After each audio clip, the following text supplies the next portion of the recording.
আসসালামু আলাইকুম, সবাই কেমন আছেন? আশা করি সবাই ভালো আছেন। সবার দোয়া আমিও ভালো আছি। তো আজকে আমরা দেখব লক্ষ্মীপুর থেকে বরিশালে লঞ্চের জার্নিংটা কেমন হয়, তাই নিয়ে আপনাদের সাথে কিছু কথা বলবো। আমি এখন আছি লঞ্চের সামনের সাইডে। এই যে দেখতেছেন অনেক মানুষ। আমরা মজু চৌধুরীর হাট থেকে বরিশালে যাওয়ার জন্য রেডি হয়েছে। এই যে দেখেন আমি সামনের থেকে এই যে পিছনের ভিতরের দিকে যাইতেছি। এটা হচ্ছে লঞ্চের নিচতলা। এখানে দেখেন অনেক মানুষ বসে আছে, কেউ দাঁড়িয়ে আছে। তারপরে আমি সামনের দিকে যাইতেছি। লঞ্চটা মোটামুটি বড় আছে, খারাপ না। আর লঞ্চের জার্নিংটা অবশ্য অনেক আরামদায়ক। যারা লঞ্চে হাঁটাচলা করেন, লঞ্চে আসা যাওয়া করেন, জার্নিং করেন, তারাই অবশ্য বলতে পারবেন। আসলে বাসের থেকে লঞ্চে অনেক মজা। এটা হচ্ছে লঞ্চের ইঞ্জিন। ওই যে মুরব্বিটা এখানে আপনার কাজ করতেছে, দেখেন ইঞ্জিনের ভিতরে কাজ করতেছে। এই মুরব্বিটা সারাক্ষণ এই ইঞ্জিনের ভিতরে বসে থাকে, কাজ করে। আর এই পাশে হচ্ছে মানুষ বসার জায়গা। এখানে মোটামুটি অনেক মানুষ ভিড় হয় লঞ্চে।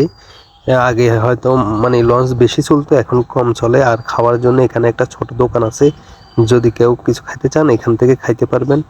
এখন আমি অবশ্য দোতলার দিকে উঠবো, ঠিক আছে? এখান দিয়ে দোতলা উঠার সিঁড়ি আছে, আমি দোতলার দিকে উঠতেছি। এই যে দোতলায় উঠলাম।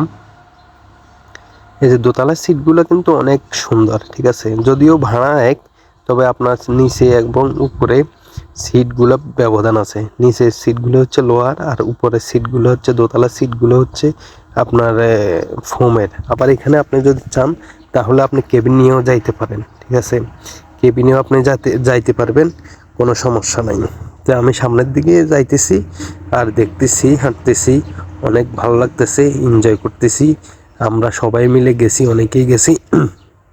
দেখেন এই যে দোতলা সিটগুলা, ঠিক আছে? আবার চেয়ার আছে, আপনি যদি চান যে চেয়ারে বসবেন তাও বসতে পারবেন, চেয়ারে কোনো সমস্যা নাই। এই যে পিছনে আবার এমনি সিট আছে। আমি এখন যাব একদম ছাদে। এই যে ছাদে উঠার সিঁড়ি, আমি ছাদে যাব। এই যে ছাদে আসলাম।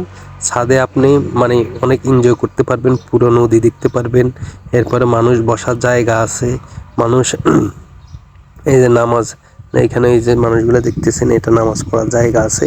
এখানে যারা নামাজ পড়েন তারা অবশ্যই নামাজ পড়তে পারবেন। দেখুন এই যে নামাজ পড়ার জায়গার মধ্যে মানুষে বসে আছে, ছাদের মধ্যে অনেক এনজয় করতেছে, সবার কাছে অনেক ভালো লাগতেছে, ঠিক আছে?